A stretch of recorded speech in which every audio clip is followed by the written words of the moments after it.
Breaking news చూస్తున్నాము. ఇక తెలంగాణలో నాకు శత్రువులే లేరు, ఇక నాకెవరు అడ్డు లేరు తెలంగాణలో అంటూ సీఎం రేవంత్ రెడ్డి చేసిన వ్యాఖ్యలు ఇప్పుడు సంచలనంగా మారాయి. మొత్తానికైతే కేసీఆర్ ని ఉద్దేశించి ఆయన ఈ వ్యాఖ్యలు చేశారు. నడుమిరిగి ఫామ్ హౌస్ లో ఉన్నాడు, ఇక ఆ మనిషి లేచి నిలబడేది ఎప్పుడు, వచ్చేది ఎప్పుడు అంటూ కూడా ఆయన పరోక్షంగా వ్యాఖ్యానించారు.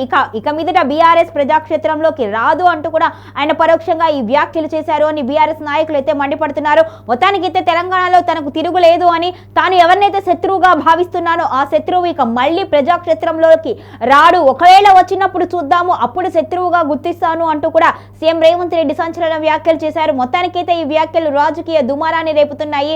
ఇక బీఆర్ఎస్ ఉండదు, కనుమరుగయ్యే పార్టీ అంటూ కూడా ఆయన పరోక్షంగా ఈ వ్యాఖ్యలు చేశారు అంటూ కూడా బీఆర్ఎస్ శ్రేణులు అయితే మండిపడుతున్నారు. మొత్తానికి సీఎం రేవంత్ రెడ్డి చేసిన వ్యాఖ్యలు రాజకీయ దుమారం రేపుతున్నాయి. ఒక రాజకీయ పార్టీ అంటే ఖచ్చితంగా మరొక పార్టీ అయితే టార్గెట్ చేస్తూనే ఉంటుంది, ఎప్పుడు ప్రభుత్వాన్ని ప్రతిపక్షం ఎప్పుడు విమర్శిస్తూనే ఉంటుంది. కానీ అసలు ప్రతిపక్షమే లేకుండా రూపు మాపాలి అని కాంగ్రెస్ ప్రభుత్వం చూస్తుంది. సీఎం రేవంత్ రెడ్డి ఆ వ్యూహంతోనే పావులు కదుపుతున్నారు. ఇటీవల కొన్ని సందర్భాల్లో కూడా ఇటువంటి వ్యాఖ్యలు చేశారు. అయితే గతంలో ఒక్కసారి కేసీఆర్ ప్రజాక్షేత్రంలోకి వస్తాను అంటూ కూడా మాటిచ్చారు.